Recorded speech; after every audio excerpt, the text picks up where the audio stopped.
et Martin qui seront toujours présents l'année prochaine. Voilà, donc pour cette introduction et pour aujourd'hui, je vais laisser la parole à Léa et à Clémentine.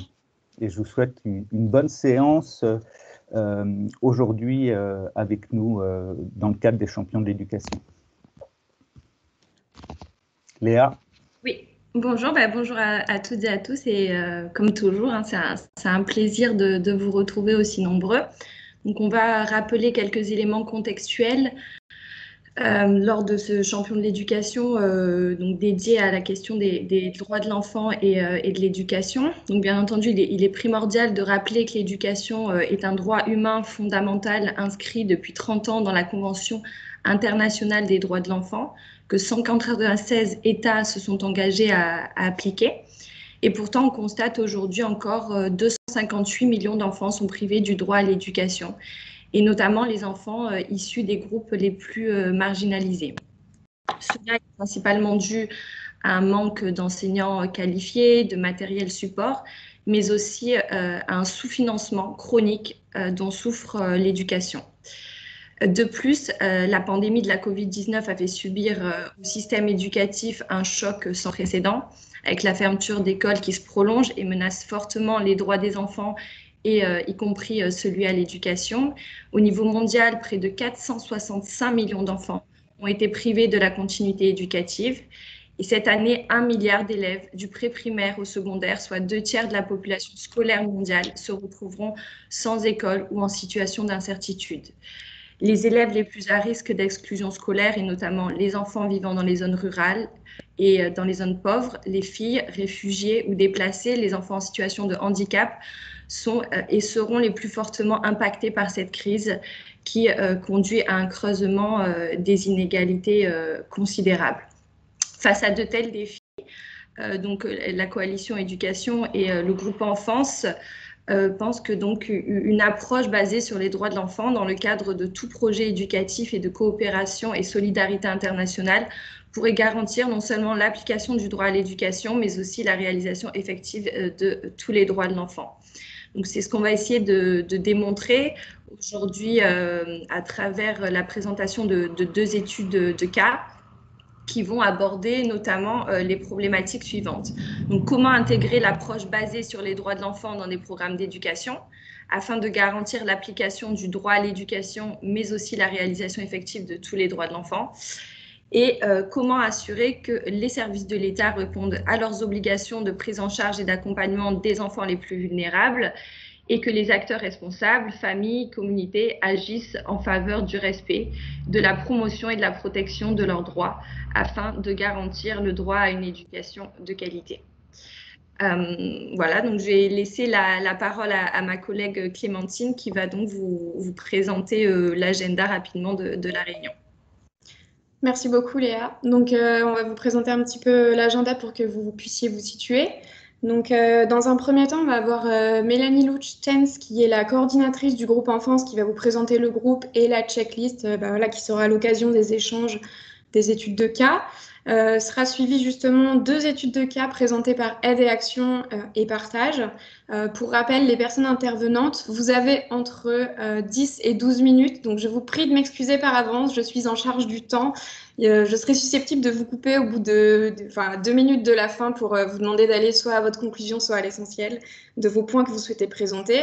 Et ces 2 études de cas seront ensuite suivies de 35 à 45 minutes d'échange qui seront modérées par Martin, qui aura pris toutes vos questions que vous pouvez d'ores et déjà poser pendant les présentations dans la chatbox. Voilà, donc je laisse la parole à Mélanie.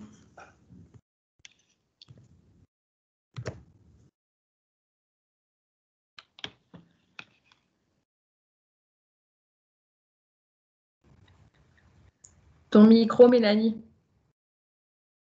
Pardon. Bonjour à toutes et tous.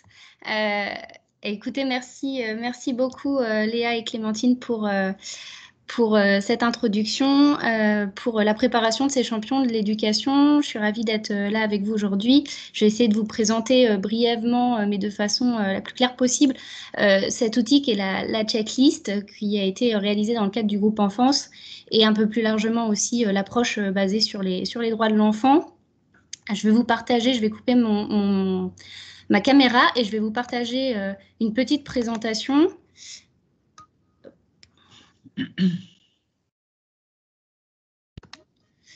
Alors.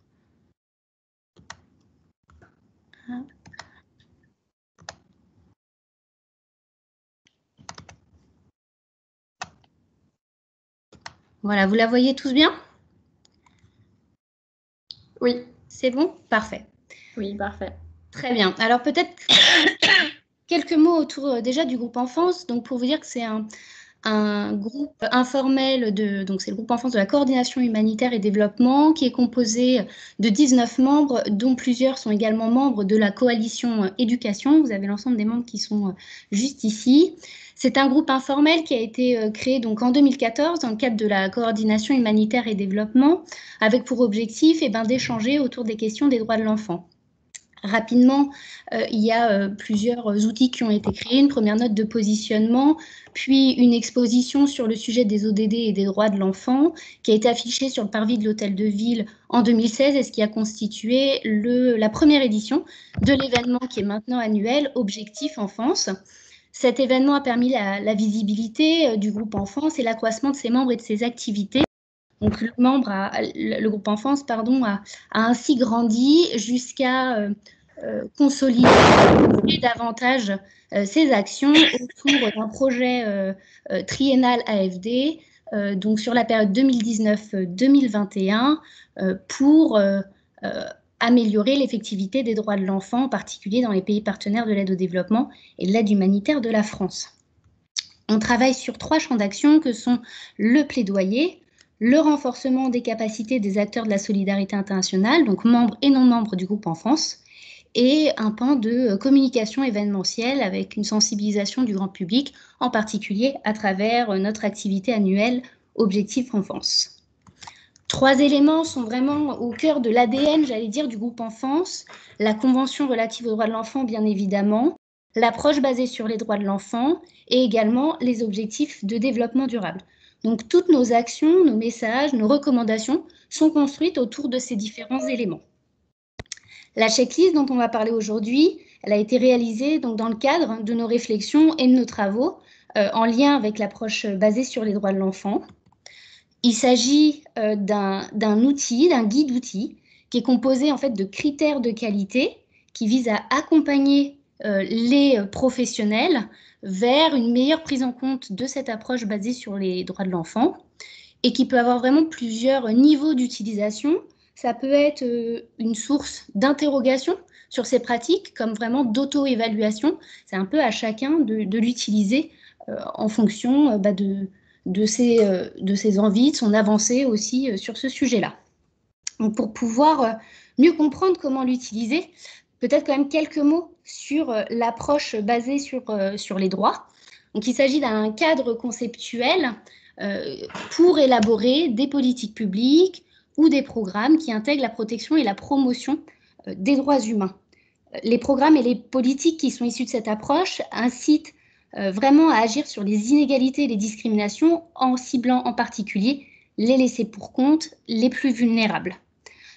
Une approche donc qui est basée sur les droits, elle s'attaque aux causes profondes, ça c'est un autre élément qui est essentiel, des violations de droits et sa vraie différence finalement avec l'approche traditionnelle, c'est d'apporter des changements durables, notamment dans les politiques, dans les pratiques, pour améliorer vraiment durablement la vie des individus. Cette approche finalement repose sur un système de droits et d'obligations correspondantes, c'est-à-dire que les détenteurs de droits sont encouragés à revendiquer ces droits et ils sont soutenus pour le faire. Et les débiteurs d'obligations, tous les acteurs qui ont des obligations, ils sont surveillés dans le sens vraiment du monitoring et soutenus pour être capables en fait d'honorer leurs obligations. Si l'on adapte ça en fait à la question des droits de l'enfant, donc c'est ce qu'on appelle une approche basée sur les droits de l'enfant. Et dans ce cadre-là, les programmes ils vont vraiment être centrés sur la réalisation et l'effectivité des droits de l'enfant, en appliquant bien évidemment les principes des droits humains, mais aussi, et surtout, j'allais dire, les 4 principes directeurs de la Convention des droits de l'enfant, que sont la non-discrimination, la vie, survie et développement, l'intérêt supérieur de l'enfant et la participation. L'idée, c'est vraiment d'adopter une vue holistique de l'enfance, globale, et de mener en fait ces programmes, ces activités avec une variété d'acteurs responsables, de créer des partenariats, ou en tout cas d'avoir des liens avec vraiment des acteurs divers et variés à différents niveaux. Ça peut être un niveau voilà, local, communautaire, régional, étatique, etc. Et donc, ce système de réciprocité entre les droits et les obligations dont je vous parlais tout à l'heure, eh ben, il est bien évidemment, il prend tout son sens ici sur l'approche basée sur les droits de l'enfant. C'est-à-dire que les enfants sont, eux, détenteurs de droits. Ils ne sont pas seulement bénéficiaires, ils sont vraiment acteurs de leur propre développement. On les considère comme tels et ils doivent être soutenus pour les revendiquer. Les débiteurs d'obligations, que nous, dans le groupe enfance, on a eu beaucoup d'échanges aussi sur les termes. Donc, quand nous, on parle de débiteurs d'obligations, on parle vraiment de l'État.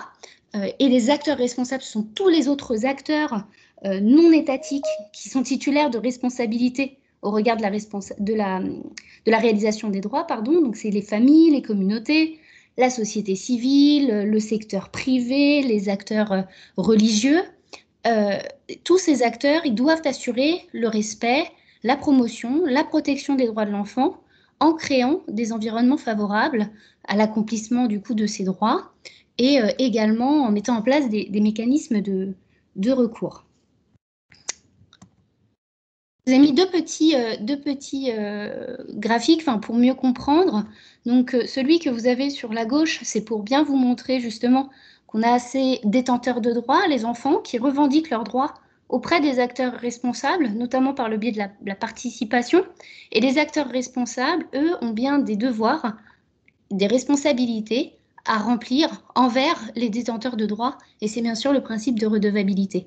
Et sur le petit graphique que vous avez sur la droite, eh bien, on voit que les enfants détenteurs de droits sont vraiment au cœur de cette approche. Et ils revendiquent leurs droits auprès de différentes strates en fait d'acteurs responsables, de débiteurs d'obligations. Et à contrario, tous ces débiteurs d'obligations et acteurs responsables ont des obligations et des responsabilités à l'égard des enfants. Je ne vais pas aller dans le détail, on vous passera si vous souhaitez cette petite présentation pour vous expliquer un peu plus en détail les 4 principes directeurs de la CIDE. Et vous avez également cela qui apparaît dans le glossaire qui est attaché à la checklist. Donc là, c'est simplement un petit tableau récapitulatif pour vous montrer la différence entre une approche traditionnelle et une approche basée sur les droits de l'enfant, où dans une approche traditionnelle, on a un aspect peut-être un peu plus de morale par rapport au fait d'aider notamment les enfants, alors que là, sur une approche basée sur les droits, on est vraiment sur l'idée que les enfants sont titulaires de droits. De la même manière, ils ne sont pas passifs, mais sont des participants actifs.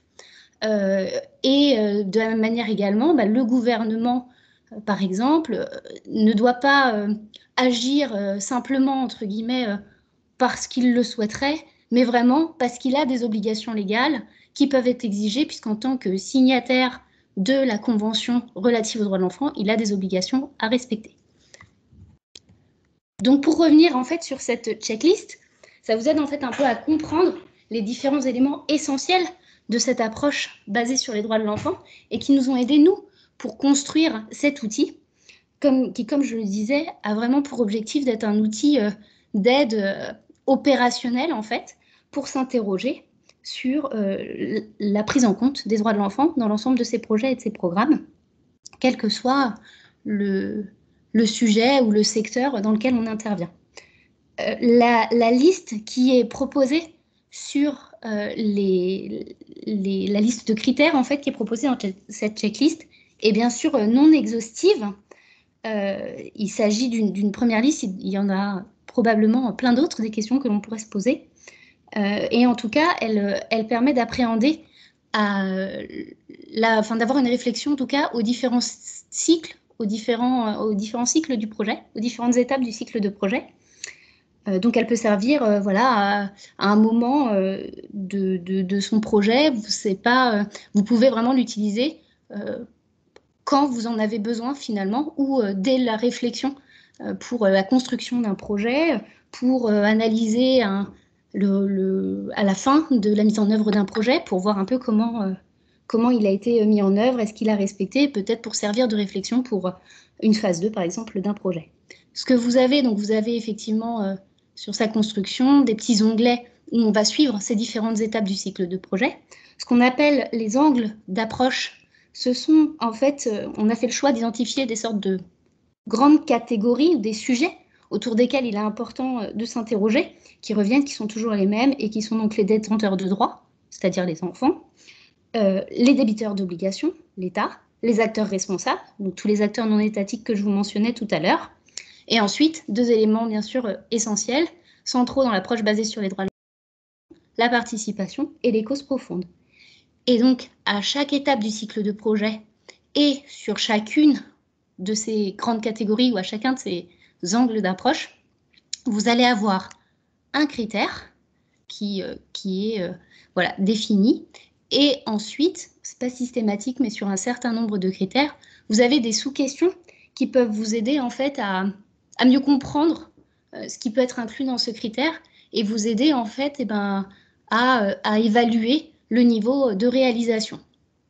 Donc le niveau de réalisation, c'est assez classique pour une checklist. On a le oui totalement, le oui en partie, en faveur de la réalisation des droits de l'enfant, le oui mais insuffisamment, donc quelque chose de neutre qui n'a pas d'impact, et le non pas du tout, où ça peut être potentiellement nuisible pour les droits de l'enfant. Voilà pour cette petite présentation. Voilà, comme je le disais, vraiment, je crois que ce qui est important de retenir, c'est que l'idée, c'est vraiment que cet outil, il vous accompagne pour réfléchir au niveau de réalisation de ces critères pertinents, pour identifier si on participe à la réalisation, à la promotion des droits de l'enfant et à quel niveau, et pour s'interroger éventuellement pour faire évoluer ces pratiques. Il n'y a pas de comptabilisation des bons points et des mauvais points. On est vraiment sur un objectif de réflexion et d'une meilleure prise en compte d'une approche globale. Et je pense que c'est important, simplement pour conclure, de dire que cet outil, ça a été le travail le résultat plutôt d'une année complète de travail au sein du groupe enfance, mais qu'il ne s'agit pas d'un outil définitif, que c'est vraiment finalement une première version, et que ce que l'on souhaite, c'est aussi qu'elle soit évolutive, et donc d'ici environ 6 mois, toutes les personnes à qui on a pu transmettre, et dont la coalition éducation, cette checklist, on transmettra un petit questionnaire aussi pour avoir vos retours. Mais si d'ici là vous avez des remarques, des réflexions, n'hésitez surtout pas à nous contacter et à nous poser vos questions. Et et donc bien évidemment ce fichier est disponible en ligne sur notre site internet. Voilà.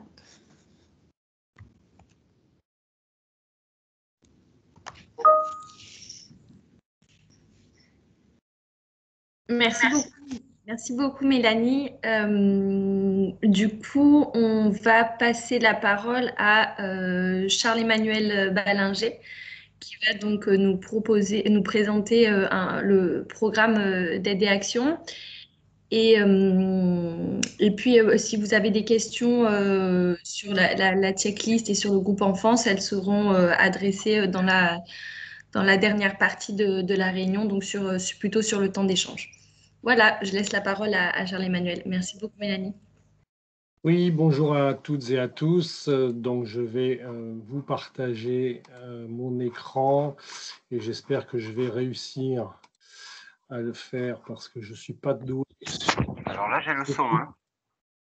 Pardon ? J'ai le son, mais Est-ce que vous voyez mon écran? Yann, si tu peux couper ton micro, s'il te plaît. Yann, Non, si tu chez peux Emmanuel, couper on ton voit pas micro ton et écran. la vidéo. Yann, Est-ce que vous voyez mon écran? Non. Ah, alors. et ton micro aussi, Yann. Hop, partager, je reviens sur le partage. Ah voilà, partager, et je vais aller chercher. Donc, est-ce que là, c'est mieux, c'est bon? Oui, c'est bon. Voilà, donc je vais commencer tout de suite par un contexte global qui est le projet se passe en Asie du Sud, plus précisément en Inde. L'Asie du Sud, c'est une zone qui est avec une émergence forte sur le plan économique, avec une forte croissance, mais aussi avec énormément de disparités, et c'est les plus grandes disparités en termes d'écart entre les populations pauvres et les populations les plus aisées. L'Asie du Sud compte 35% des personnes qui vivent dans l'extrême pauvreté dans le monde. Et ça représente à peu près 19% de la population d'Asie du Sud. Évidemment, l'éducation des enfants défavorisés continue d'être une grande préoccupation de ces pays, mais il y a des manques de financement, des manques de qualité, manque de sens dans la formation, dans l'éducation et la compréhension pendant les familles.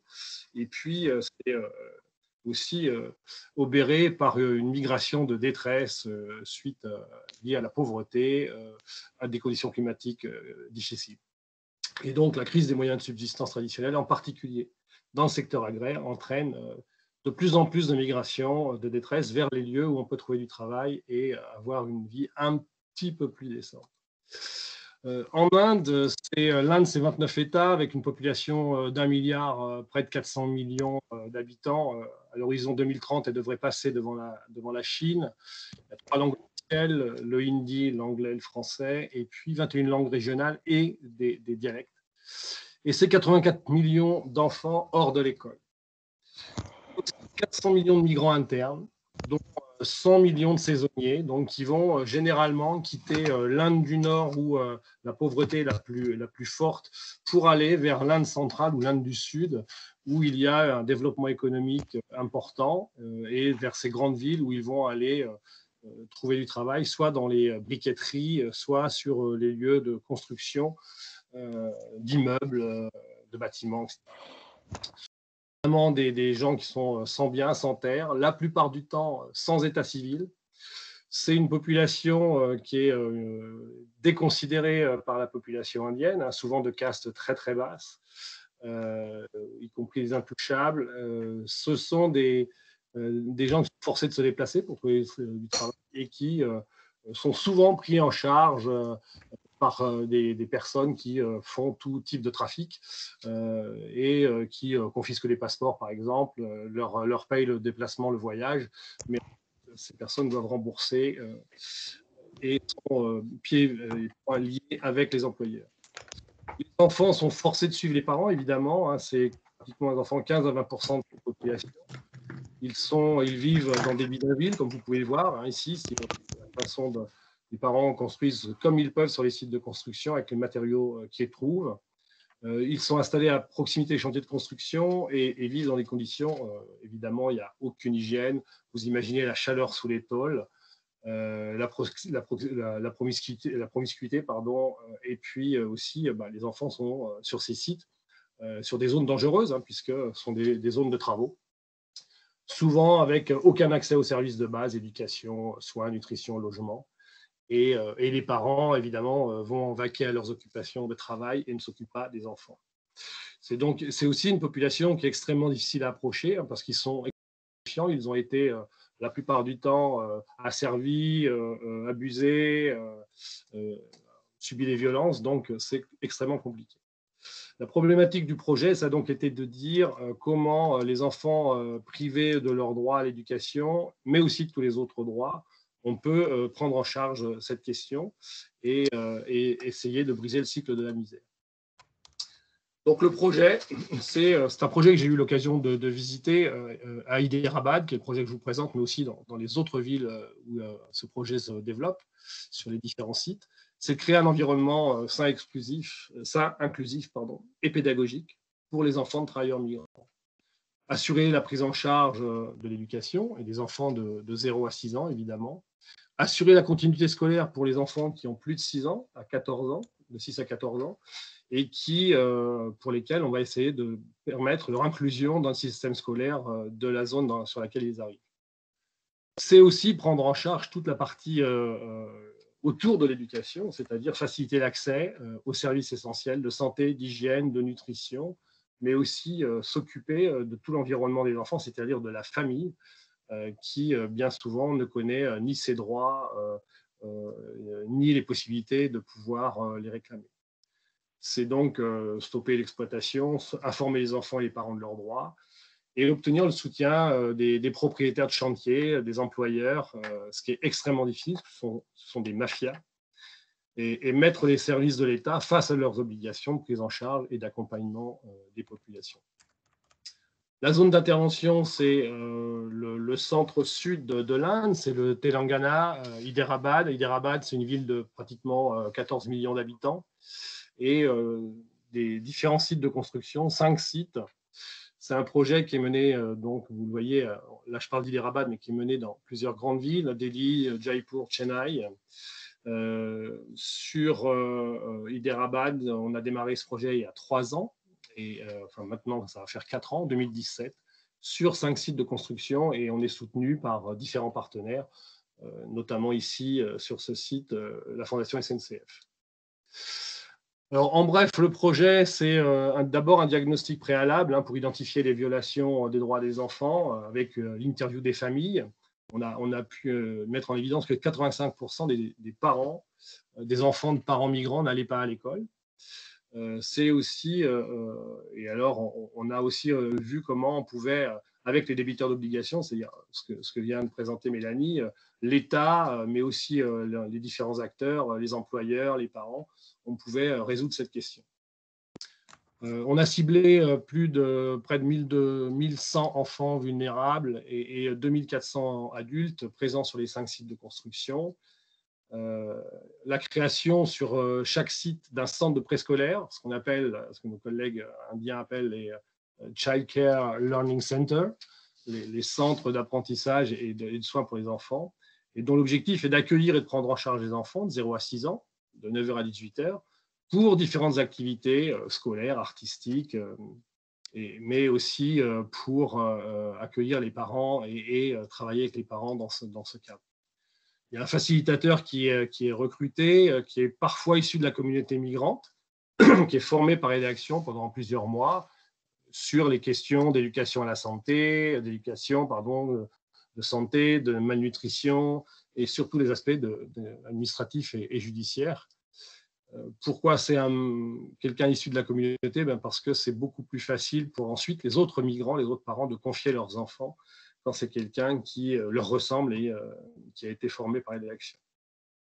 C'est aussi tout un travail de sensibilisation des enfants et des adultes à leurs droits, avec évidemment tous les aspects liés à la santé, à l'alimentation, à l'éducation, les points que je viens d'évoquer précédemment. Beaucoup d'actions de plaidoyer sont faites auprès des pouvoirs publics. Il y a une loi en Inde, qui est la loi de 2009, et donc on a beaucoup travaillé avec les États sur lesquels on est présent sur ces centres de construction, que ce soit pour faire en sorte que, par exemple, au niveau du ministère du Développement des Femmes et du Bien-être de l'Enfant, au niveau du ministère de la Santé et du Bien-être de la Famille, au niveau du ministère de l'Éducation nationale, à la fois pour que dans ces différents ministères, le travail que nous faisons soit reconnu et que les enfants puissent être inclus dans les systèmes de ces ministères, que ce soit pour les questions d'accès aux soins, à la santé, que ce soit pour les questions d'accès à l'école et dans les écoles de l'État et de la ville, que ce soit pour les questions de nutrition, d'accès à la cantine, d'avoir les mêmes droits que les enfants qui sont scolarisés de manière normale. Et donc, les représentants de ces 3 ministères sont venus dans les centres, et c'est à l'issue de leur visite qu'on a obtenu un certain nombre de solutions, de résolutions de solutions, notamment l'accès aux enfants dans les écoles classiques, et puis la cantine scolaire au même titre que sur les centres pour la petite enfance, au même titre que les écoles de l'État. Au total, 1304 familles ont été touchées en 3 ans. Il y a eu une hausse continue, vous le voyez sur le graphique, du nombre d'enfants pris en charge. Plus de 1000 enfants de 0 à 6 ans ont été accueillis dans les centres préscolaires. 440 enfants de 6 à 14 ans sont inscrits dans les écoles publiques avec un accès gratuit au matériel, aux uniformes, les repas du midi. Un nombre croissant d'enfants aussi qui est scolarisé avec un suivi individuel. C'est-à-dire que nous mettons en place un dossier par enfant où sont enregistrés ses progrès, ses résultats, à la fois pour les enfants qui sont dans le cycle scolaire classique de l'État, mais aussi pour les enfants qui sont sur les centres, les Child Care Learning Center, où on a tout un suivi à la fois de ses évolutions scolaires, mais aussi de son évolution personnelle avec la prise de poids, la santé, etc. Et donc avec les progrès notables sur les développements physiques, moteurs, cognitifs et les différents éléments que vous pouvez voir affichés à l'écran. Au-delà de l'apprentissage, eh bien, ce qu'on note, c'est qu'on a réussi à recréer une enfance pour ces enfants, c'est-à-dire une vie d'enfant. On a des enfants, vous voyez, épanouis et rieurs. C'est le blagueur du groupe. Qui venaient nous voir et qui faisaient beaucoup de blagues quand on est allé les visiter. Des enfants qui sont propres, qui sont ponctuels. Les parents les amènent de manière très, très régulière et tôt sur le centre. Ils sont attentifs, ils ont soif d'apprendre. Ils sont très, très investis dans les différents apprentissages avec une réelle volonté de bien faire. Ici, la personne qui leur enseigne, c'est donc une femme de migrant. C'est une femme de la communauté qui a été formée par Aider Action. Charles-Emmanuel, je me permets, il te reste 2 petites minutes. Je suis sur la fin. Parfait. Voilà.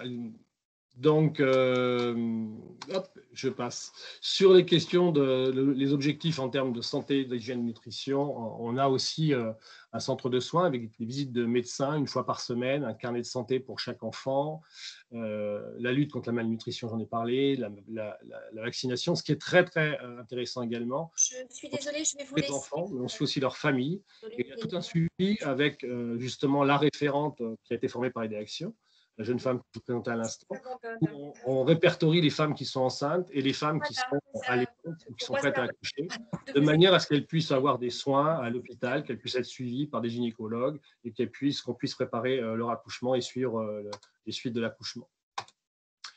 En termes de sensibilisation aux droits de l'enfant, on a un travail tout autour de l'apprentissage des droits avec des formations dans le cadre d'activités scolaires, notamment du théâtre. On fait participer les jeunes enfants et les adolescents aux journées internationales sur les filles, les femmes, avec des manifestations, des dessins, des manifestations dans les rues avec des scènes de théâtre et des marches de sensibilisation de la population dans la ville. Et en fait, l'école, quand on parle avec les familles, ils sentent que leurs enfants sont en sécurité. C'est pour eux un bien-être et un mieux-être général. Et ils sont tous très, très contents que leurs enfants puissent avoir ce qu'eux, ils n'ont pas pu avoir lorsqu'ils étaient enfants eux-mêmes. Les résultats et les leçons, eh bien, c'est qu'on était sur un manque de nutrition, une sous-nutrition, pas d'école, des enfants et des familles qui sont isolés, aucun support. Et on est passé à un lien avec d'autres enfants, un support d'employés, scolarisation, une complémentation alimentaire et équilibrée et un développement cognitif et de l'apprentissage important. Il y a une transformation de la population d'une méfiance à quelque chose où on adhère et on participe. Confiance dans l'équipe et dans l'école comme un refuge de sécurité pour les enfants. Et puis, les enfants aussi qui n'ont plus peur des étrangers et qui s'ouvrent plus facilement. Les partenaires, que ce soit l'État et les employeurs qui ont accepté de travailler avec nous et de fournir des espaces, voire de financer une partie des coûts de l'école. Les limites, c'est que c'est effectivement ces projets, il faut structurer pour que ça puisse durer après le retrait d'Aider Action. Il faut travailler à cette transition. La difficulté du suivi des enfants parce que, évidemment, une fois que la construction est terminée sur les sites, ils retournent sur leur village d'origine ou ils partent sur d'autres sites. Donc, il y a tout un travail qui a été mis en place pour pouvoir les suivre, mais ça reste compliqué. Et puis, une évaluation qui reste difficile aussi du fait des migrations. Et donc, tout un travail pour faire en sorte que ce suivi et la qualité de ce qui a été mis en place ne soient pas perdus quand les familles partent d'un site à l'autre. Voilà, je vous fais passer les quelques documents de suivi sur le profil d'un enfant, la façon dont on suit. C'est à la fois, vous voyez, la façon dont il est alimenté, l'école, les différents lieux de migration de la famille. Et puis une petite carte qui est mise en place qui permet, une petite carte postale toute simple qui permet à l'enfant, qu'on donne à l'enfant quand il part du site de construction avec ses parents, sur laquelle on note dans quelle classe il a été, quel résultat il a obtenu, de manière à ce qu'il puisse retrouver dans son village d'origine et puis la classe dans laquelle il pourra rentrer. Et le village d'origine doit renvoyer, le responsable de l'école doit renvoyer la carte postale en disant qu'il a bien reçu l'enfant et en donnant quelques informations. Voilà le type de suivi qu'on essaye de mettre en place. Voilà, j'ai terminé. Puis voilà, ça, les petites affiches que Aide et Action fabrique et distribue et qui montrent aussi le travail que nous faisons avec la ville, la police par exemple ici, les différents responsables de la ville. Et il faut savoir qu'on a signé des partenariats, notamment avec des villes exemptes du travail des enfants. Voilà pour ce projet que j'ai eu l'occasion de visiter, comme j'ai dit, dans plusieurs endroits, dans plusieurs villes. Merci à toi, Charles-Emmanuel. Alors, nous allons maintenant passer aux questions-réponses. C'est bien ça, Léa et Clémentine? D'abord Yolène Guérif, directrice générale de Partage, qui va présenter le programme. Et ensuite, on pourra passer aux questions-réponses. Ah, j'ai été un peu vite, oui. Bonjour à toutes, bonjour à tous. Donc, je vais vous présenter du coup le programme. Est-ce que vous voyez mon écran? Oui. Très bien, très bien. Ouais, très bien. Alors, donc du coup, on va vous présenter donc avec Marie Benketaf qui est dans la salle avec moi. Et on va vous présenter donc ce programme aux Comores, donc que nous menons avec notre partenaire Maesha, qui a été créé en 2005. C'est un partenaire national qui a pour objectif de favoriser le bien-être et le développement harmonieux de tous les enfants, filles et garçons, aussi bien au niveau scolaire que familial. Donc très rapidement, en termes de contexte, en quelques mots, donc ça se passe dans la région du New-Makele, aux Comores, sur l'île d'Anjouan. Donc les Comores, en IDH, il fait 156e pardon, sur 189 pour avoir un ordre de grandeur. Évidemment, un développement socio-économique qui se caractérise par des services sociaux de base déficitaires, une fragilité climatique, une dépendance économique à l'extérieur qui est très forte et un contexte politique relativement tendu, même si les institutions démocratiques sont en place. La société civile nous fait évidemment remonter des atteintes à la démocratie régulière. C'est une particularité aussi avec une diaspora très importante puisqu'on a un quart de la population à peu près qui vit à l'extérieur du pays. Donc la région du New-Makele, sur l'île d'Anjouan, c'est le territoire le plus vulnérable de l'île et c'est surtout la principale zone d'exode vers Mayotte qui est à 70 km, donc ça se fait assez facilement en kwassa-kwassa. Et notamment pour rechercher des conditions de scolarisation ou d'éducation meilleures que celles qu'on peut trouver sur l'île, en dehors évidemment de recherche de meilleures conditions économiques. Donc on a aussi beaucoup d'enfants qui vont être isolés, de mineurs isolés, parce que les parents sont partis en France.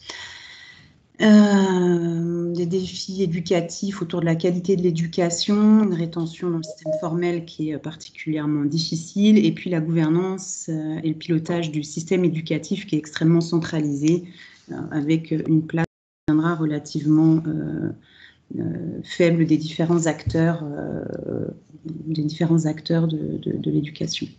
Voilà en quelques mots très brefs, beaucoup trop brefs, le contexte du programme.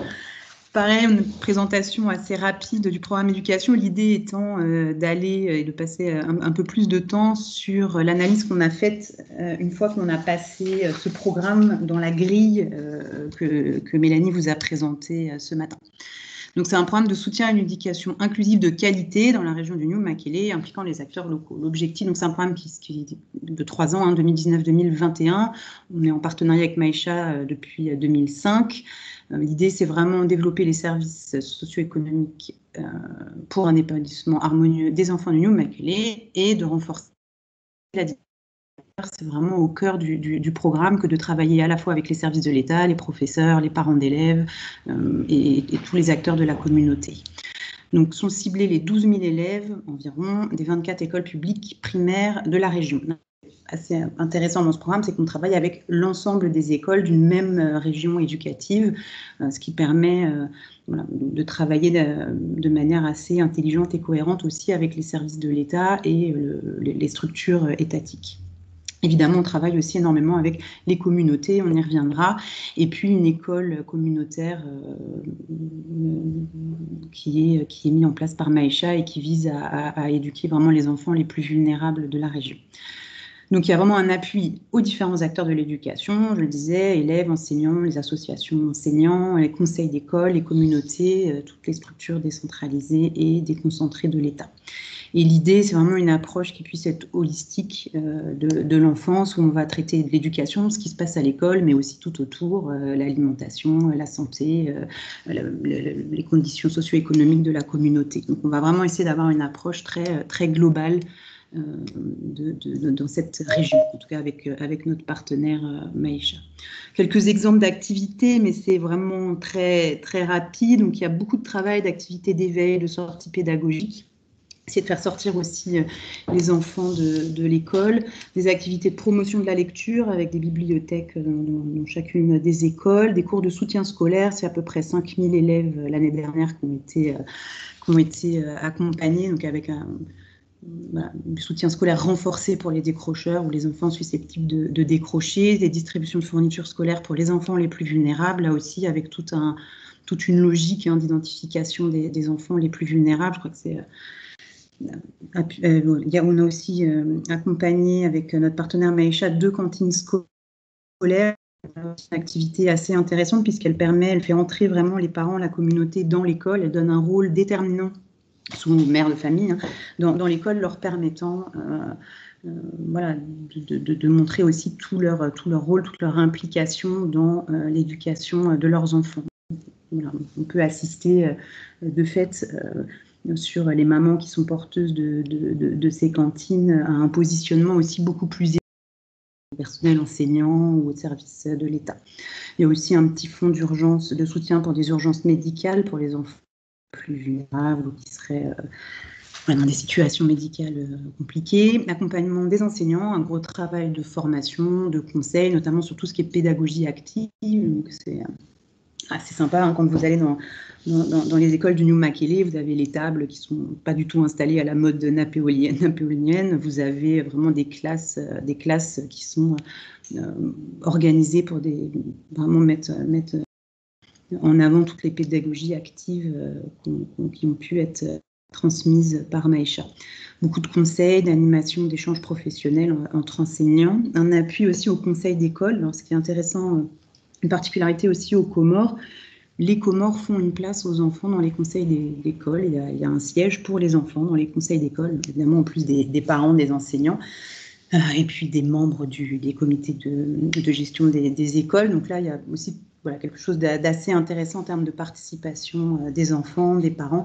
Et Maïcha, notre partenaire, accompagne les écoles à la réalisation de projets d'école. Là aussi, où on va se mobiliser pour le terrain de sport, pour la clôture, pour les livres de la bibliothèque. Toute la communauté va se mobiliser. Et puis notre partenaire est aussi très actif sur le plaidoyer sur les droits de l'enfant et les droits à l'éducation, que ce soit au niveau local ou national, voire international. Donc voilà, pour brosser très rapidement le programme. Et puis, donc, on l'a passé un peu au crible de cette checklist qui vous a été présentée par Mélanie. Quand je dis on, c'est essentiellement ma collègue. Je crois que c'est un travail qui a duré plus de 2 jours avec d'autres personnes du groupe enfance. Donc, là encore, je vais le résumer très rapidement. Et puis, il a été partagé, mais à distance avec notre partenaire. Mais ça mériterait certainement d'être approfondi et travailler de manière un peu plus aboutie avec notre partenaire et avec des acteurs locaux sur le terrain. Donc, quelques bonnes pratiques, en tout cas, qu'on a repérées par rapport à cette checklist, c'est cette approche holistique où on va prendre en considération autant les besoins que les droits des enfants et pas seulement le droit à l'éducation. Et c'est vraiment un projet qui essaie de renforcer l'accès des enfants à tous ces droits. Le principe de non-discrimination, qui est central chez notre partenaire, c'est une de ses missions prioritaires, mais aussi dans le projet, avec l'accompagnement de tous les enfants, y compris les exclus du système, les grands décrocheurs ou les enfants porteurs de handicap. Il y a des formations dédiées sur le sujet, par exemple. Le principe de participation de l'enfant, qui est quand même quelque chose de très fort chez notre partenaire et dont on s'enrichit nous beaucoup au quotidien à partage. Les enfants ne sont pas des simples bénéficiaires.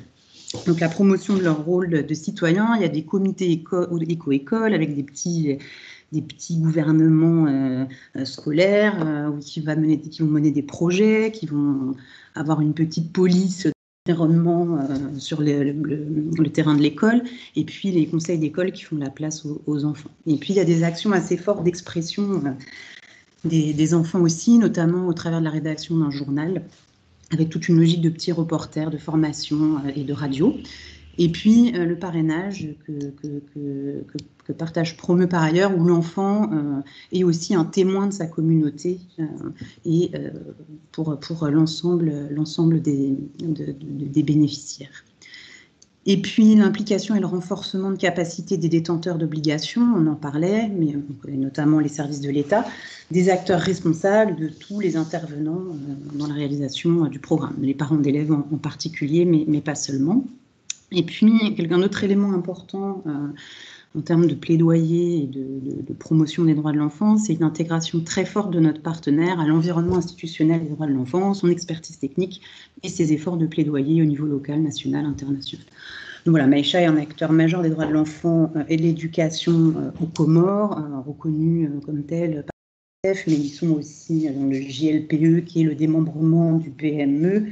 Et puis, ils sont très actifs sur diverses actions de plaidoyer national ou international. C'est quelque chose d'assez important en termes d'accroche par les droits. Voilà. Alors après, on a aussi repéré peut-être des pistes d'amélioration ou des leçons apprises qu'on aurait aimé partager avec vous, des points sur lesquels il nous semble important d'être attentifs. Et notamment l'identification et la nécessité de renforcer l'implication des enfants à toutes les étapes du cycle de projet. Aujourd'hui, en tout cas sur la période un peu d'écriture du projet ou d'évaluation des actions, c'est très anecdotique, en tout cas dans ce projet, alors qu'on voit qu'il pourrait y avoir un potentiel beaucoup plus important et que c'est quelque chose qui pourrait être très porteur en termes d'approche par les droits. Mais c'est aussi de s'assurer finalement d'une formulation qui soit beaucoup plus explicite au niveau institutionnel, stratégique et opérationnel de ces principes. Souvent, ils sont au cœur de l'action, mais ils ne sont pas forcément formulés de manière explicite. Là aussi, quelque chose à travailler, à renforcer pour que ce soit quelque chose de plus transversal. Certainement encore un besoin de renforcer davantage la sensibilisation sur les droits pour les adultes et pour les enfants. Et notamment les questions de violence en milieu scolaire et familial. Et on parlait aussi de causes profondes. Il y a certainement quelque chose à creuser aussi de ce côté-là. Et puis, je l'ai formulé comme ça, mais c'est quelque chose qui peut peut-être être discuté. C'est finalement, dès l'instant où on travaille pour les droits de l'enfant, pour la protection de l'enfance, on est obligé d'avoir un positionnement institutionnel, politique, clair, fort, y compris sur des questions sensibles qui vont être directement liées à la protection des enfants. Typiquement, l'émigration vers Mayotte, le travail des enfants, mais ce qu'a présenté Charles-Emmanuel aussi tout à l'heure. De fait, on va avoir des grosses demandes vis-à-vis des détenteurs d'obligations, mais on est aussi directement dans des positions politiques très fortes, ce qui peut parfois être compliqué quand on on demande aux détenteurs d'obligations d'être présents et peut-être de financer les actions qu'on promeut, et à côté, on dénonce on dénonce des manquements évidents de ce côté-là. Donc ça, c'est quand même quelque chose aussi d'assez fort. Violaine, il te reste, une petite minute. D'accord, je vais terminer. C'est la dernière diapo. Oui, voilà. Et puis ce cadre institutionnel fragile, un dialogue intersectoriel qui est difficile, mais qui est indispensable pour promouvoir une gouvernance plus équilibrée du système, une implication de tous les acteurs qui va effectivement permettre une meilleure prise en compte de l'approche par les droits. Et puis, bon, un autre élément qui pour nous est important, mais qui devait transparaître dans la présentation, c'est l'importance de placer les familles, les parents comme environnement protecteur naturel au cœur de tous les mécanismes d'intervention. Pour nous, c'est vraiment le gage d'impact et de pérennité. Donc, c'est l'exemple que j'évoquais des conseils d'école, les parents aussi qui contrôlent les absences, la cantine. C'est comment on fait finalement entrer les parents dans la communauté dans l'école de manière à ce que l'impact soit garanti, plus fort et plus pérenne. Voilà ce qu'on voulait vous présenter de manière très rapide et la manière dont on a pu utiliser cette checklist du groupe enfance sur ce magnifique programme. Voilà. Merci. Merci beaucoup aux Alors, d'abord, Léa et Clémentine, c'est bien maintenant les questions-réponses. Oui, c'est bon. Alors, je me lance. Donc, merci beaucoup aux intervenants, aux 3 intervenants du groupe enfance d'aide et action et de partage. Il y a donc, si possible, le fait de vous voir sur l'écran, les 3 intervenants, c'est possible d'avoir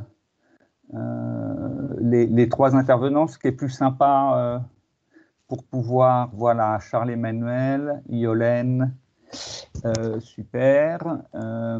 Donc, alors, est-ce que on voit que les 3 ou est-ce qu'il y a aussi Léa? Qu'est-ce que vous voyez sur l'écran? Bon, alors on va commencer. Donc pour le groupe enfance, la première question touche au partenariat.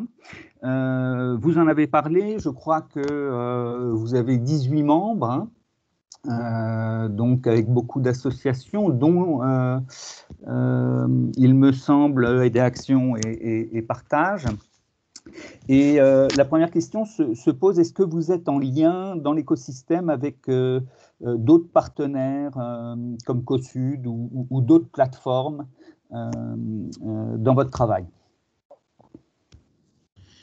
Oui, tout à fait. Alors, on est 19 organisations membres maintenant, depuis un petit mois, une de plus qui s'est joint à nous. En effet, on travaille avec un certain nombre d'autres plateformes. On a un partenariat, une convention de partenariat avec la plateforme des droits humains, avec laquelle on échange voilà, sur un certain nombre de questions ou de temps politiques notamment qu'on suit en commun.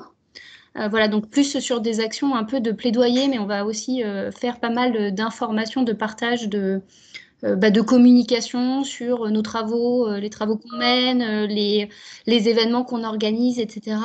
On est aussi bien évidemment en lien étroit avec Coordination Sud.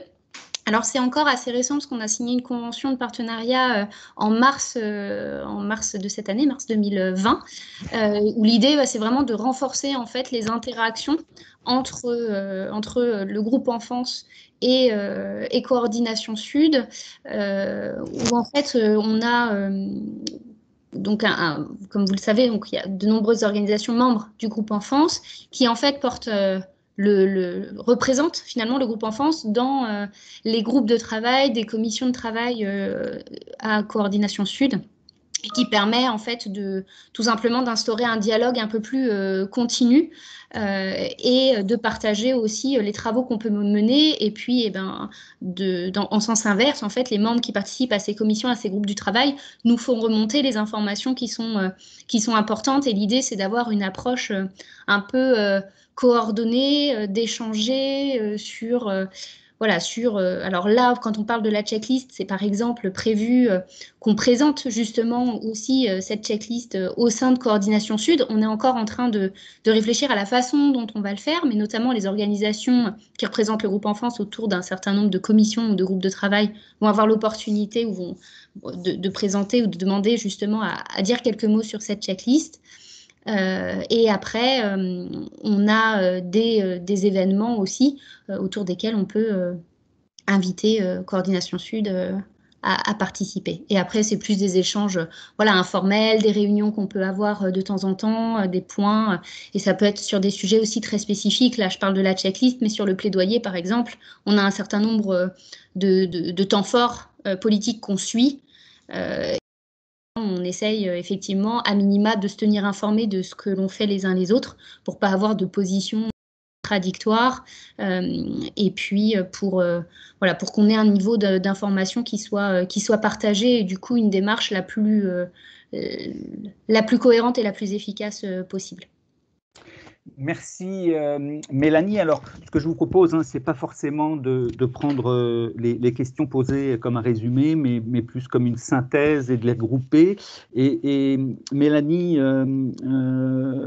tu parlais de la checklist. Alors, il y a une question, est-ce que ce sont uniquement les porteurs du projet, mais aussi les partenaires qui sont et aussi les bénéficiaires directs ou indirects qui sont finalement inclus dans cette dynamique de la checklist. Donc, est-ce que c'est finalement juste l'ONG porteuse qui travaille sur cette checklist ou les partenaires et les bénéficiaires directs ou indirects?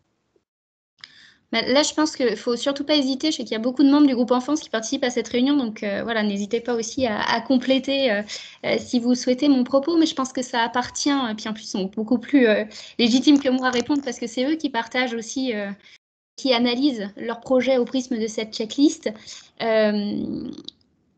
Effectivement, à la base, l'ONG qui porte le projet a une vision très globale, donc ça paraît effectivement assez évident qu'elle va pouvoir balayer cette checklist. Maintenant, je ne pense pas que ce soit exclusif.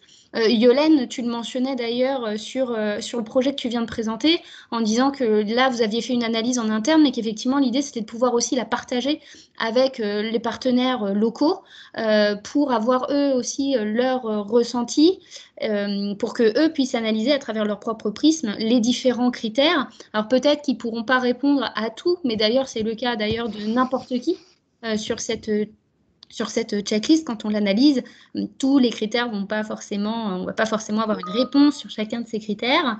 Mais en tout cas, oui, je pense qu'elle peut être tout à fait partagée avec d'autres acteurs et en particulier les partenaires du terrain. Après, ça appartient aussi un peu à chaque organisation, je pense, de s'approprier cette checklist et de la diffuser aux acteurs qui lui semblent le plus pertinent pour peut-être affiner en fait l'analyse des différents critères qui sont proposés. Merci. Alors, une autre question sur les indicateurs. Est-ce que finalement, il y a des retours des partenaires locaux? Et puis, Yann, tu viens de poser une question qui va dans le même sens. Comment faire vivre cette checklist dans la durée et alimentation et animation de la checklist? Alors, sur les retours, on n'a pas encore eu de retour parce qu'on l'a finalisé là à la rentrée.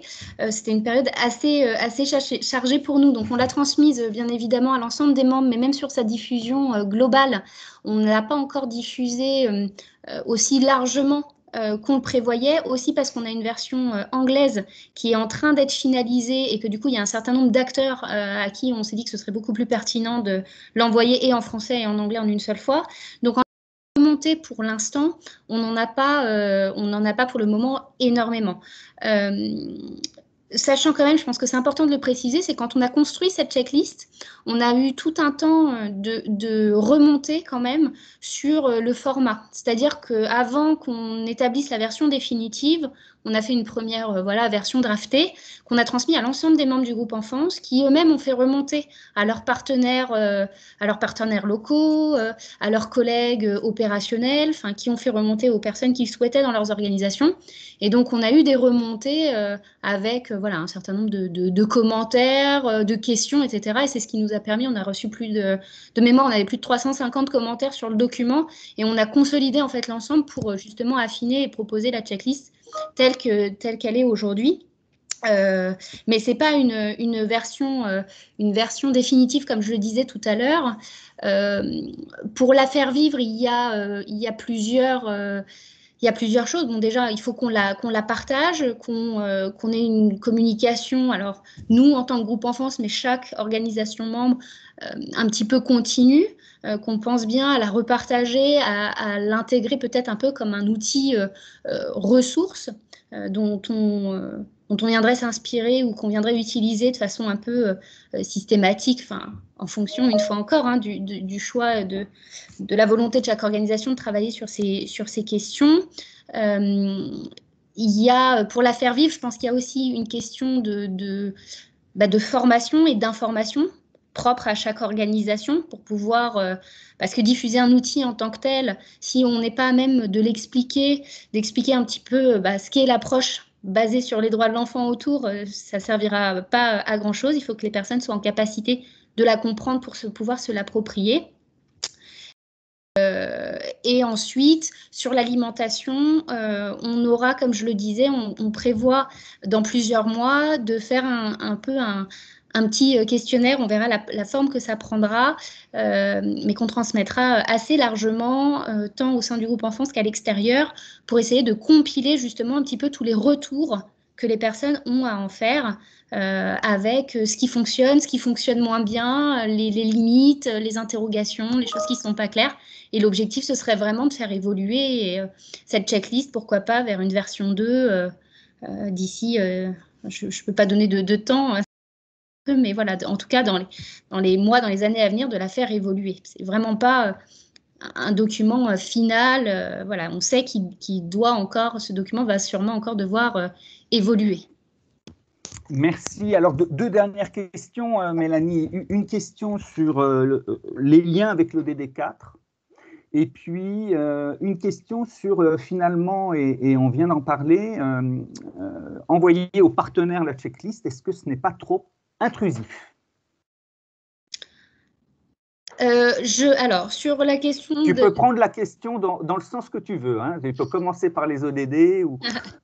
sur les ODD 4, non, on n'a pas de focus spécifique sur l'ODD 4, puisque c'est vraiment l'approche basée sur les droits. C'est une approche globale, comme on l'a expliqué, qui vise à toucher tous les droits. Donc, il n'y a pas de focus spécifique sur l'ODD 4 ou sur les indicateurs de l'ODD 4. C'est vraiment des critères qu'on a établis par rapport aux éléments majeurs qui constituent une approche basée sur les droits de l'enfant, qui permettent de s'interroger du coup sur le degré de réalisation, d'effectivité des droits de l'enfant, d'impact sur les droits de l'enfant par rapport à un certain nombre de questions, de sujets majeurs de cette approche. Donc voilà, donc il n'y a pas d'angle spécifique autour de l'ODD 4. Et ensuite, sur le côté intrusif, je pense que ça n'est pas le cas. En tout cas, je pense vraiment que c'est un outil qui peut être utilisé par chacun au niveau qu'il le souhaite, en fait. Si vous souhaitez faire une analyse très détaillée, l'exercice qu'ont fait Yolène et Marie de partage sur leur projet, vous pouvez le faire, prendre vraiment chaque critère, analyser en détail l'ensemble de votre projet. Si vous êtes à un stade dans votre organisation où ou peut-être même que c'était quelque chose dont vous n'aviez pas connaissance avant la rencontre d'aujourd'hui, à ce moment-là, ça peut être simplement un outil déjà d'information et ça permet simplement déjà de s'interroger dans un premier temps sur les différentes questions qui sont posées, et d'adopter finalement une approche, en tout cas une réflexion un petit peu plus globale sur le projet qu'on mène, sur l'impact qu'il a ou qu'il peut avoir. Donc voilà, je pense que ça appartient vraiment à chacun de se l'approprier une fois encore Et voilà, l'idée du groupe enfance, c'est plus d'amener en fait cette question au cœur des réflexions. C'est vraiment de se dire les enfants sont impactés par tous les projets et programmes, finalement, que vous établissiez d'ailleurs un projet directement en lien avec les droits de l'enfant ou pas, à un moment donné, ça va avoir un impact et c'est intéressant, c'est important de s'interroger sur l'impact de votre projet sur ces enfants. Et donc, on établit un certain nombre de... Voilà, on vous donne des pistes, en tout cas, pour vous aider à vous interroger. Mais voilà, il n'y a pas la prétention de dire que c'est un outil qui est absolument parfait, qu'il faut que tout le monde l'applique parfaitement. Nous-mêmes, au sein du groupe enfance, on est encore en réflexion et en apprentissage autour de cette approche basée sur les droits de l'enfant et de son opérationnalisation, qui n'est pas une chose aisée et évidente. Et voilà, je pense qu'on apprend tous, on a appris beaucoup à monter, à mettre en place cette checklist et on apprend encore. Et c'est aussi tout l'intérêt de la partager largement. Merci Mélanie. Alors, pour terminer, la question, est-ce que ce n'est pas trop intrusif d'envoyer cette checklist aux partenaires? Et puis, alors là, c'est Yann. Mais alors, on va vite parce qu'il faut laisser de la place aussi pour les deux autres intervenants. Donc, la dynamique et l'impact du groupe enfance dans la coordination des stratégies par rapport à l'ensemble des acteurs concernés. Et puis, Émilie, tu nous demandes donc les liens entre le groupe enfance et la plateforme des ONG françaises en matière de droits humains à l'international, autour de l'approche par les droits, que recouvre ce partage.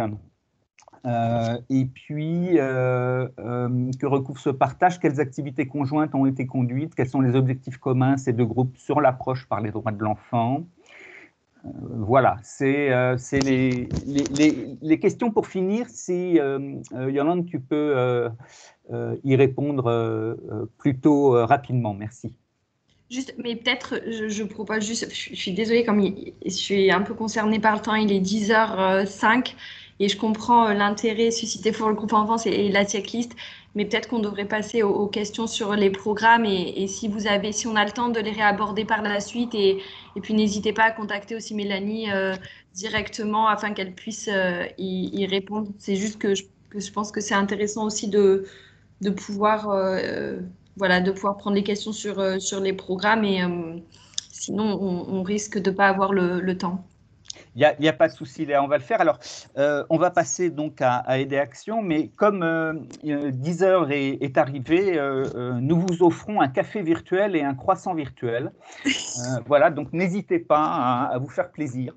Alors, Charles-Emmanuel, on a parlé sur ta présentation de la prise en compte de l'extrême pauvreté et puis comment finalement cette extrême pauvreté pouvait empêcher l'accès aux services de base et on retrouve dans les questions posées quelque chose autour de la perte économique pour les familles et comment vous travaillez cette question. Oui, Martin, effectivement, la plupart du temps, les enfants travaillent, je dirais, presque gratuitement, notamment dans les briqueteries. Alors, ça permet aux parents d'être gardés sur la briqueterie ou d'être sur les sites de construction. Les enfants ne travaillent pas, par contre, ils sont souvent dans des situations dangereuses parce qu'évidemment, il y a du métal, il y a des tôles, il y a du béton et des choses qui sont empilées les unes sur les autres.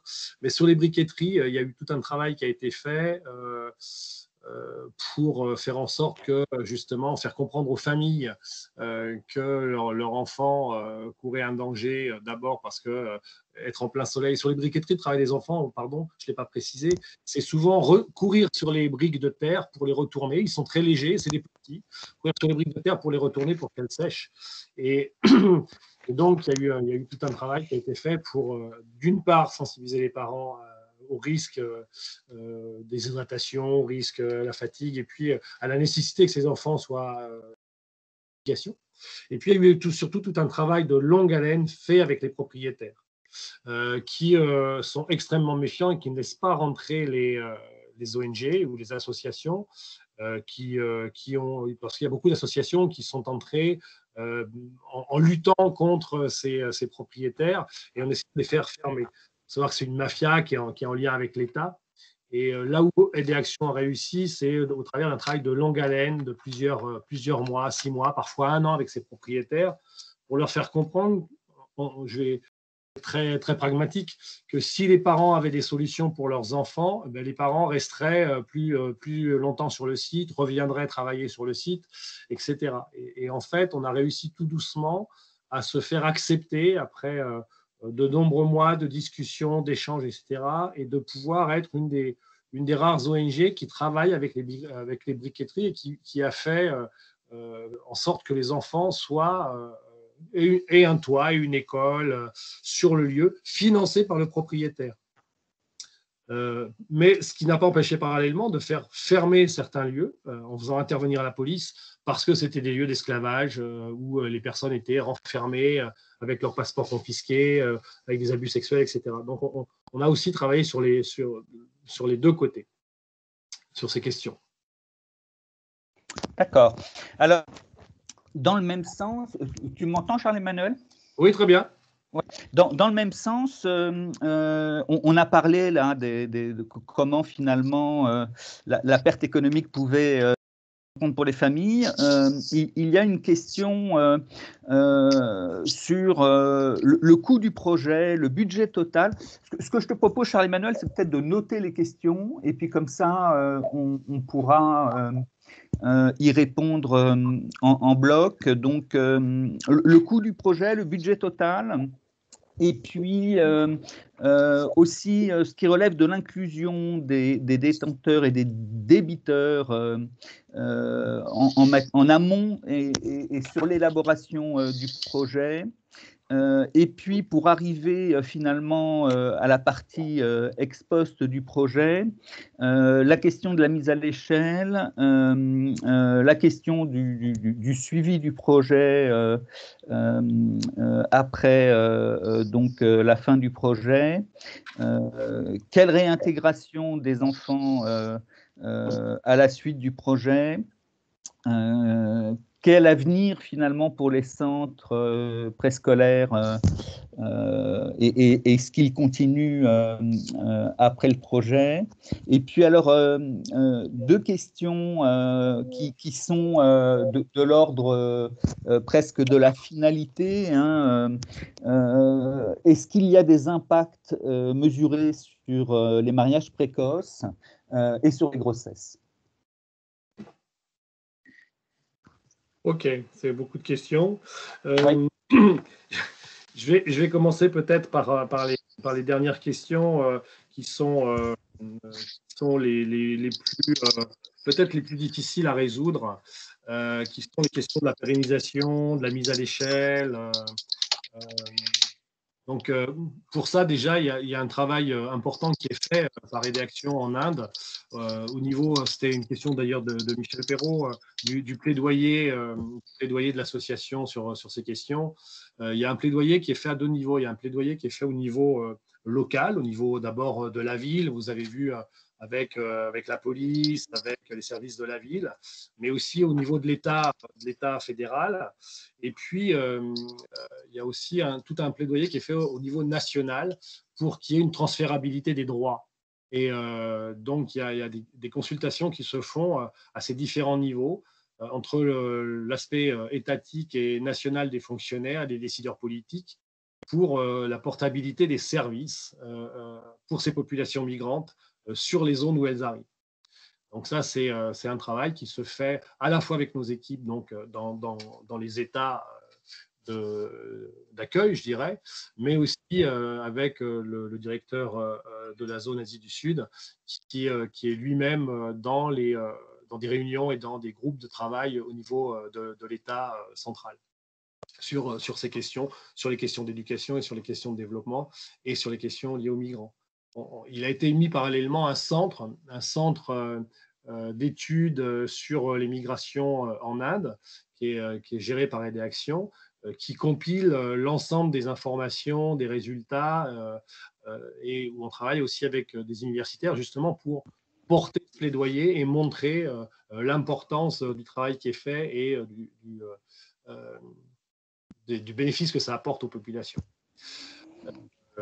Il y a également un plaidoyer au niveau de l'entreprise, que ce soit comme je disais tout à l'heure, les entreprises de fabrication de briques, ou que ce soit les entreprises qui sont sur les lieux de construction de bâtiments, pour qu'elles fournissent les services de base aux travailleurs migrants. Et quand on dit aux travailleurs migrants, c'est aussi aux enfants. C'est-à-dire qu'il y ait un lieu d'accueil qui soit financé par le responsable de l'entreprise, le responsable du site de construction, un lieu d'accueil qui soit un lieu de sécurité, propre, sain, voilà, équipé. Donc ça, c'est le plaidoyer qui est fait au niveau des entreprises de construction et de briqueterie. On est en contact permanent avec un comité auquel on participe, qui est le comité du Premier ministre sur les migrations, sur toute la question de transférabilité des droits et justement de suivi. Il y a plusieurs réunions par an auxquelles on participe et pour lesquelles on amène donc des éléments de compréhension, mais aussi des éléments de solutions qu'on a constatés ici ou là et qu'on souhaite voir se développer sur le plan national. Avec tout un processus de documentation, des pratiques efficaces, des vidéos qui documentent les modèles de réintégration et de réhabilitation réussis, aussi avec le processus de portabilité des services. Et puis, on essaye, comme je disais dans la présentation, de faire aussi des manifestations dans les rues à certains moments avec les enfants, avec les familles, sur les droits des enfants, sur l'éducation, sur le droit des filles, avec des petites scénettes très à l'indienne, en utilisant les codes indiens, évidemment, hein, et qui permettent aussi à la population plus globalement de prendre conscience des problématiques. On est présent aussi dans différents forums sur ces questions de droit, de portabilité des droits pour les populations, qu'elles soient migrantes ou pas. Et donc, on a aussi produit différents documents d'apprentissage sous différentes formes, que ce soit sous des formes écrites, des rapports et des documents, que ce soit sous des formes audiovisuelles. Sur la question du budget? Sur la question du budget, sont pas des. Alors, malheureusement, j'ai pas en tête précisément le budget. Ce sont pas forcément des très gros budgets. Ce sont des budgets qui sont en dessous de 50 000 euros voilà, qui sont financés souvent d'ailleurs par des partenaires comme la SNCF, qui sont ou des entreprises hein, qui sont sur du mécénat. Donc, on n'est pas sur du parrainage individuel ou du parrainage collectif? Non. Alors, il faut savoir aussi qu'en Inde, il y a un aspect très intéressant, très important, c'est qu'il y a une obligation par la loi à toutes les entreprises de verser 2% de leurs bénéfices dans le cadre de la politique de responsabilité sociale des entreprises. Et beaucoup d'entreprises ne savent pas trop comment verser ça, à qui verser. Et donc, il y a tout un travail qui est fait par nos équipes en Inde pour aller rencontrer des entreprises qui vont financer et qui vont être sensibilisées à tel ou tel projet, qui vont financer les projets. Et de la même manière, nous faisons ce même travail en France avec des partenaires comme par exemple la Fondation SNCF. Donc là, c'est plutôt du financement directement mécénat entreprise. D'accord. Sur la réintégration, il y avait la question de la réintégration, oui, de la pérennisation et du plaidoyer. Sur la réintégration, eh bien, effectivement, c'est ce que je disais aussi dans la présentation, c'est assez difficile d'avoir un suivi régulier. C'est très aléatoire. Il y a des familles qu'on arrive à suivre et qui retournent parfois dans leur village, toujours dans leur village d'origine, et où, au travers de la petite carte postale qui a été mise en place et des documents de suivi que nous avons mis en place, on sait que les enfants ont réintégré un cycle scolaire, par exemple primaire, classique, et que l'enseignant a pu voir quels avaient été les progrès de l'enfant pendant toute la période migratoire sur le site de construction. Donc là, on a des réintégrations réussies, je dirais. Mais ça reste toujours compliqué parce que parfois ils vont rester une année ou 6 mois dans leur village et ils vont repartir sur les sites de construction. Voilà. Et donc, ça, c'est vraiment un point qui est je ne vais pas dire un point faible, mais qui est un point à travailler pour trouver des solutions. Mais la solution majeure, c'est de faire en sorte que ces populations n'aient pas à migrer, en fait. Voilà. On a des associations locales et des propriétaires qui ont compris l'intérêt, enfin, j'ai commencé par les propriétaires, qui ont compris l'intérêt économique et social qu'ils avaient à être perçus comme des bonnes entreprises, et donc qui continuent ou qui prennent en charge. Alors, ce n'est pas dans toutes les villes et ce n'est pas partout, évidemment, mais on a quelques exemples d'entreprises de construction qui ont choisi de prendre en charge complètement le projet après le départ d'Aider Action, accompagné par Aider Action et l'association locale également. Merci Charles-Emmanuel. Donc, nous passons à partage. Et avec une première question, en ce qui concerne les méthodologies de sensibilisation des acteurs, le partenaire local s'appuie sur les conseils d'école, et donc, en l'occurrence, qui regroupe à la fois les communautés, les parents d'élèves et les enseignants. Et la question est, c'était une réponse, c'est ça ? Oui, je crois que Marie a essayé de répondre en quelques mots sur les méthodologies de sensibilisation-formation. Donc, c'était ça. Alors, il y avait une autre question, mais on y a répondu déjà. Est-ce que Maesha est un partenaire local ? Oui, c'est une ONG de droit comorien qui est reconnue par l'État comorien. Et peut-être ça me permet de réagir sur les questions de mise à l'échelle et de passage à l'échelle. Oui. En faisant le lien aussi avec l'intégration de Maesha dans l'environnement institutionnel national. Donc, Maesha est reconnue comme un acteur clé de l'éducation, de la promotion des droits de l'enfant par divers acteurs, dont le ministère, avec des hauts et des bas selon l'actualité. Mais de fait, pour nous, c'est un gage important et de pérennité, évidemment, puisque même en l'absence de partage, Maesha va continuer à mener des actions de promotion de l'éducation dans le New-Makele et de passage à l'échelle, puisque Maesha aujourd'hui est sollicitée par divers partenaires, qu'ils soient nationaux ou internationaux, pour déployer des actions proches ou similaires, ou en tout cas dont il a tiré les enseignements du partenariat avec Partage. Donc, il intervient notamment sur d'autres régions, mais en faisant plus particulièrement la promotion des projets d'école qui mobilisent les conseils d'école et les questions aussi de renforcement des enseignants aux pédagogies actives et les actions de renforcement, formation des services déconcentrés de l'État. Donc, son approche pluri-acteur, que ce soit au niveau local, au niveau régional ou de la région scolaire, ou au niveau national. Donc, c'est un petit peu comme ça que ça se répond. Nous, on envisage la mise à l'échelle. Alors, on accompagne Maesha aussi dans des actions de capitalisation, des études ou des démarches de capitalisation.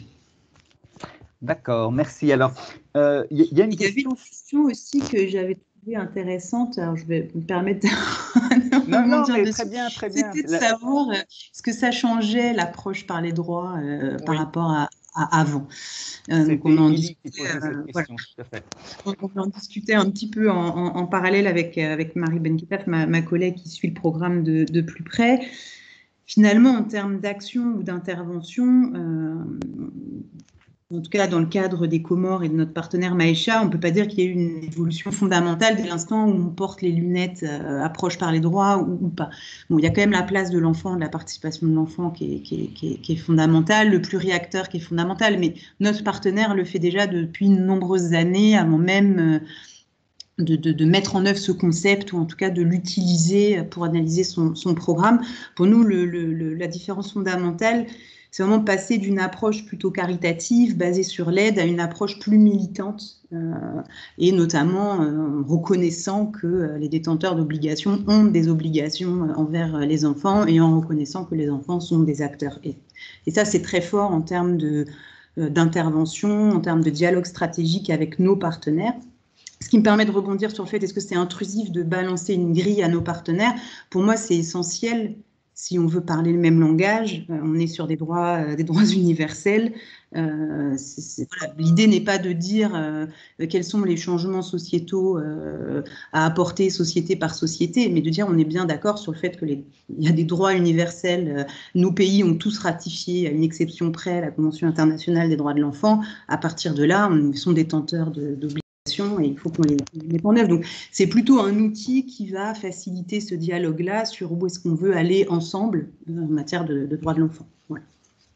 Merci. Alors, peut-être pour se dire une question un peu en termes de général sur l'intervention de partage, c'est finalement, et c'est toujours Émilie qui la pose, finalement, est-ce qu'il y a un véritable changement dans les pratiques quand on travaille sur une approche par les droits, et on pourrait même partir de l'analyse budgétaire. Est-ce que cette approche par les droits correspond à une ligne budgétaire? Est-ce qu'elle est financée ou est-ce que, et je le dis de façon un peu provocatrice, est-ce que finalement l'approche par les droits, c'est une façon politiquement intéressante de présenter un projet, ou est-ce qu'il y a vraiment des pratiques différentes? Alors, dans notre cas particulier, alors c'était un des points d'amélioration, en tout cas une des pistes d'amélioration. Ce que nous, on constate, c'est qu'en effet, l'approche par les droits est trop faiblement documentée, exprimée, formalisée. Donc, que ce soit dans des documents projets, que ce soit dans des documents même stratégiques, et alors dans les budgets, n'en parlons pas. En tout cas, aujourd'hui, on n'a pas de ligne spécifique sur l'approche par les droits, même si on en fait le cœur de l'action. Donc c'est quelque chose, en effet, en tout cas, que partagent ses partenaires, partage en dialogue avec ses partenaires, doit probablement améliorer. Et c'est un des éléments qu'a fait ressortir notamment cette checklist du groupe enfance. On a encore du pain sur la planche voilà, pour le formaliser, le suivre, l'évaluer. Voilà. Merci beaucoup, Yolène. Alors, comme vous le savez, dans ces champions de l'éducation, on démarre à l'heure et on termine à l'heure. Donc, moi, je voudrais remercier notre partenaire, la Coalition Éducation, avec qui nous menons ce travail depuis 2 ans. Je vous ai dit que je spoliais un peu la prochaine saison avec 4 épisodes qui viendront. Et puis, évidemment, un grand merci au groupe Enfance, à Aider Action et à Partage pour leur contribution. Et puis, je laisse un grand merci aussi à Clémentine, qui est intervenue avec nous. Et puis, je laisse Léa pour la conclusion. À toi la parole, Léa. Merci beaucoup, Martin. Merci, pareil, à Charles-Emmanuel Ballinger et je pense aussi Yolène et toutes les équipes d'Aide et Action et de Partage qui ont contribué à la préparation des interventions et à la réalisation des progrès. Merci également à l'AFD et au groupe Enfance. Je pense que c'est intéressant en tout cas de continuer à travailler ensemble avec le groupe Enfance pour voir comment on peut promouvoir cette checklist et en tout cas l'approche par les droits de l'enfant dans le cadre des programmes éducation. Donc, en tout cas, de notre côté, essayer de davantage l'intégrer dans nos différentes activités et dans les différentes démarches qu'on peut avoir. Merci à tous les participants également. Et donc, l'objectif, bien entendu, c'est de poursuivre donc, cette série des champions de l'éducation sur l'année prochaine. Donc sans spoiler les prochaines thématiques, comme on a pris un peu de retard avec la situation de la Covid-19, les 2 prochains champions de l'éducation porteront sur éducation alternative et informelle et éducation, environnement et climat. Et ensuite, il faudra qu'on travaille sur les 2 prochaines thématiques. Donc, je vous propose que lors du prochain champion de l'éducation, on refasse un peu ce qu'on avait fait avec un peu un brainstorming collectif sur les potentielles thématiques qui pourraient être à l'ordre du jour des prochaines réunions. Voilà. Merci encore à tout le monde et puis une très belle journée. Une très belle journée. Bravo à tous et à l'année prochaine. Au revoir. Merci. Merci, au revoir. Merci, au revoir. Merci, au revoir.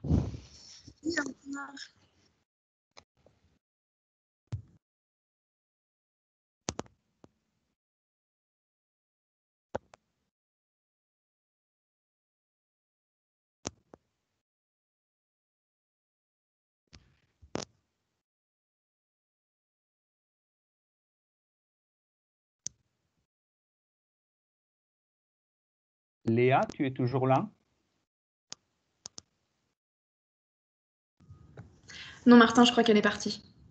C'est Clémentine qui est là? Oui. On peut se rappeler sur Teams ou... Ouais, pas de problème. Je recrée un lien et on s'appelle. Super, merci. À tout de suite.